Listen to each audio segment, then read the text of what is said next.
So we'll see if I have my thoughts organized enough for this. Got my little cheat sheet here.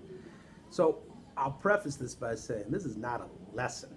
I don't teach online like that and make little tidbit videos and expect people to respect my authority on things. This is just an observation. It's one that I came to over the course of the last couple of years. It was like a light bulb for me. Maybe everybody else knows it, but for me, it really turned something on in my brain. And it started with purchasing a pretty cool app. I'm going to give them a little commercial here for Drum Genius. Now, I don't know who told me about Drum Genius. I wish I did, because I should buy them lunch or something. But there has been no piece of technology that has had a more positive effect on my playing in the last couple of years than Drum Genius. It's just cool. And if you're not familiar with Drum Genius, you should check it out. But what you get with it is a whole bunch of just different drum loops and all these different styles and time signatures and grooves.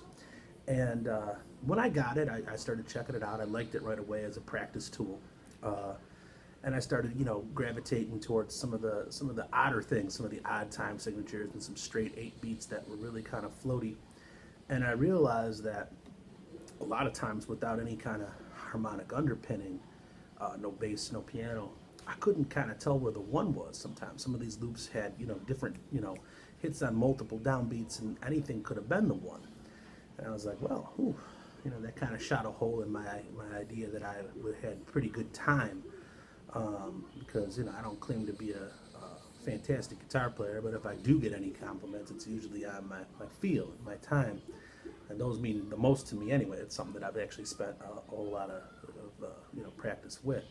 So I was kind of, deflated a little bit, and I was, kind of thinking, it's like, well, what is this all about? Why can't I follow these beats? And I noticed there was a little button on the screen when I was looking at some of the loops, and it said clave. And I was like, okay, well, I was kind of familiar with the clave. I knew a 3/2 son clave and a 2/3 clave. I had heard them in, numerous Afro-Cuban jazz kind of type situations, and I was like, well, how's that, going to come into play here? And I clicked it, and I heard it, and I realized what it was all about. The clave is not something else to count. It is the pulse of the music. It's a way of feeling the beat without counting 1, 2, 3, 4. We don't count. You're not going to sit there and count a clave. 1, 2, 1, 2, 3, 1, 2, 1, 2, 3. 1, 2. 1, 2, 3. Right? No, I'm not going to do that. You feel it. It's bump, bump, bump, bump, bump. That's a 3/2 I just did. So, it's this sort of internal pulse that's in the music. And then I started to, play with it and started to realize and started to hear it in just regular swing beats, too. What are you doing, bud? No, it's cool. I'm good. Are you on video? Yeah, I'm making a video. You want to say hi real quick? Yeah, give it a quick hi. All right, go play. I'll be there in a minute. Sorry. Started to notice it in regular swing beats, too. I would hear it all over the place. It's like, sometimes when you get into something, you start hearing it everywhere. And sure enough, I was hearing it everywhere. Whether it was a 2/3 clave or a 3/2, the 3/2 I was hearing all kinds of places. I mean, right? Or, it's everywhere. And it was like a dawning moment on me when I thought of, what is the clave, right? I'm no ethnomusicologist or anything like that, but I think what I do know is that the clave ended up in Cuba and in Latin America, but it came from Africa. And by, it also ended up in the United States, and it ended up in New Orleans. And one of the clearest places I heard the clave in jazz was in the second line.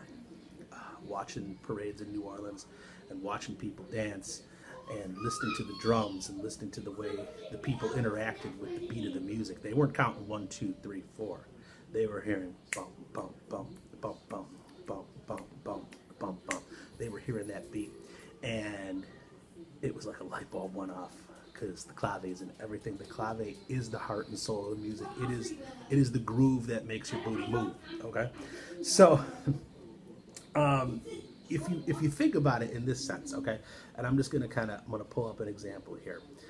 So here is a swing with the clave, and you can hear all of these, right? I'm gonna do a 2-3. Okay. Now, obviously, this is not a difficult rhythm to internalize, but now you got this extra pulse, this little syncopated rhythm that's flowing through the music, and you can latch onto that, or you can dance around it, and it affects how you play. It affects how you hear the time, and it affects the kind of lines that you create. If you kind of think about it as you're playing, you're dancing now. You're not just stringing together lines. You're not just trying to show how many eighth notes you can pull together over a song. You're dancing along with the song. To me, that's everything, you know?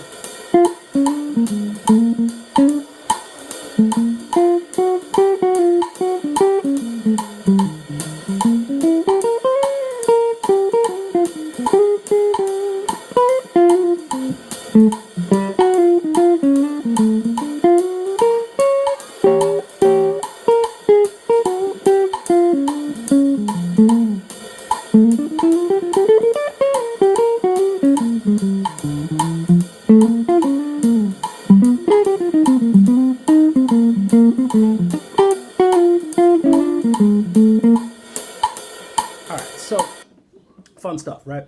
So what does this get me? What is the net gain here? Eventually, I could start to hear this little second line beat when I was playing, and it wasn't actually there. It's completely internalized, and that was, you know, kind of like the light bulb moment. Again, it was like, okay, this beat can always be there. I can always latch onto that.